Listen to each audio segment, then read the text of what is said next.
Mr. Marston. How are you, sir? I'm all right. I met up with your friend, Seth. Oh, Seth of the Dead. Yes, interesting fellow. You don't meet many men these days with the moral fortitude to cut straight to the chase like that, do you? Thankfully not, Mr. West Dickens.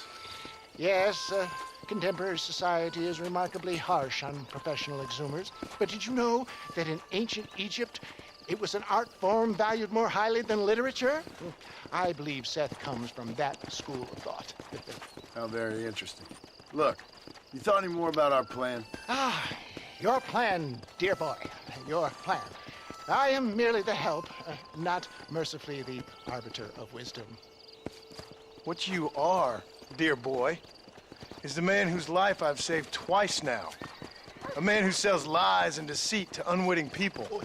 A man who, if he doesn't help me, I won't think twice about putting a bullet through his skull, feeding to the vultures myself. You see, Mr. Marston, you have the exterior of a violent man, but the soul of an angel, and that is what I think I cherish most about you.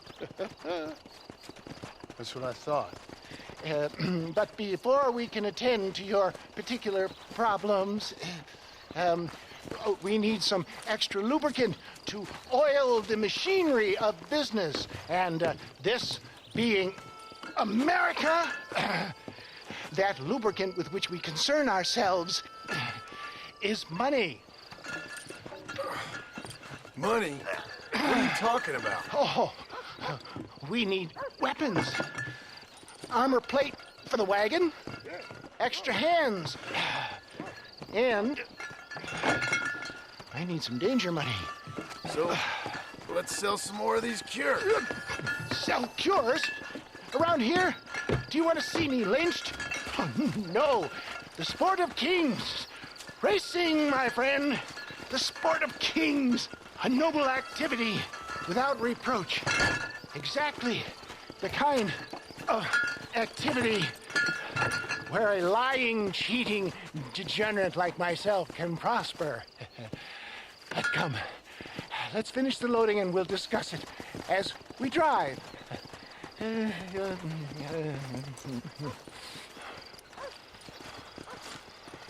Now, sir, do that to breach.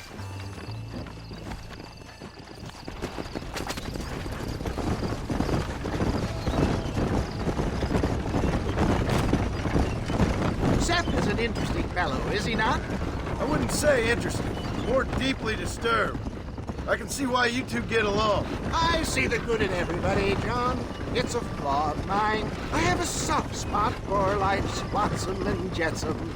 Connection with him more like. You and Seth have a lot in common. You both rob people for one. Mind you, at least he waits until they're dead. Ah, my dear boy. Nobody is more critical of drinkers than a drunk who's mended his ways. What are you talking about? Come on now, John. I've heard about you. You spent your life robbing people. It's a little inappropriate to be taking the moral high ground now. I had the courtesy to put a gun in their face. Whatever helps you sleep easily at night. We stole from those who had too much. Tried to give to those who had too little. A Robin Hood with spurs. Oh, romantic. You expect me to believe that poppycock? Maybe I'll have the good fortune to be able to leave my nefarious life behind one day and work on the government's dime. Don't talk about things you don't understand. Here, simmer down, my boy. You need to start appreciating your friends more. Folks around here don't see you as any different from Bill Williamson. I didn't think I'd have to huckster snake oil and dig up the dead, that's all. Take it from me, John. Collaboration is the key to success. I can help you. Seth can help you. It's business. Nothing more, nothing less. There's no need to make it quite so personal. Suits me.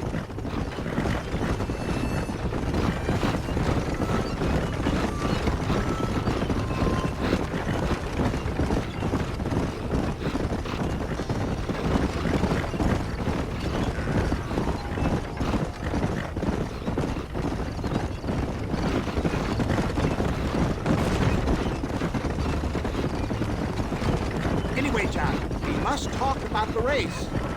Yes, race. Oh, come on. Time to purge that negativity and start thinking like a winner. You're going to have a whale of a time. They've been holding these chariot races in New Austin for as long as I can remember. And we need the money. Why aren't you racing then? Me? Oh no, not my thing at all.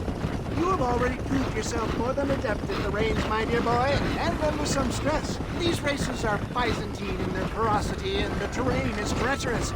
People will do just about anything to win. Men die. It's a marvelous spectator sport. Sounds like fun. And you are my wild card, John. They won't be expecting you. So what's your role in all this?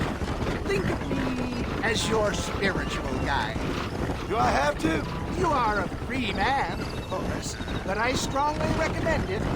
Imagine, just for today, you are not an aging bounty hunter, and I am not an avant-garde business pioneer. No, sir. Today, we are gladiators. Motivation, dear boy. I'm definitely feeling motivated to get the hell out of here.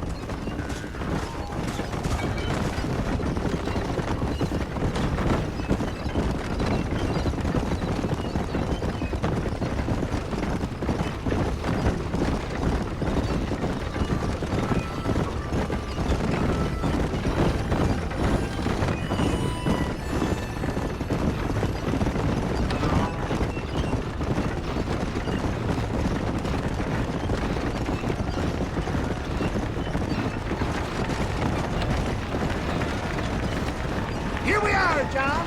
Gap tooth reach.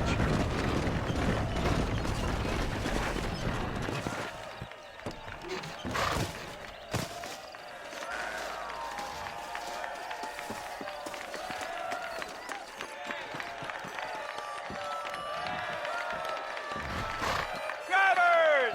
Y'all know the rules, but for you newcomers, this here's a fair race. Keep to your manners and let the faster cart pass. So now that's been said, y'all can get to running each other off the road like always. All right now, counting to 3. Ready, set, go!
I'll take care of this cart for Mr. West Dickens.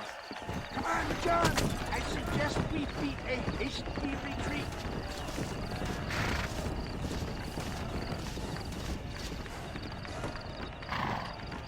Right, best remove ourselves from the stage before somebody decides they want their money back. Fine by me. Wasn't that fantastic? The cheers of the crowd, the thunder of the wheels. The fallen rocks, the homicidal maniac. Oh, come on, John. Even a cold-hearted misanthrope like you must have found that just the tiniest bit exhilarating. Not the friendliest bunch, are they? They take the racing very seriously in these parts, and your participation was not entirely pre-approved. That was clear. Ah, sport, war, and heartache. The guilty pleasures of mankind since the dawn of time. I'd get away from the men we just swindled before you start waxing too lyrical. Yes, of course.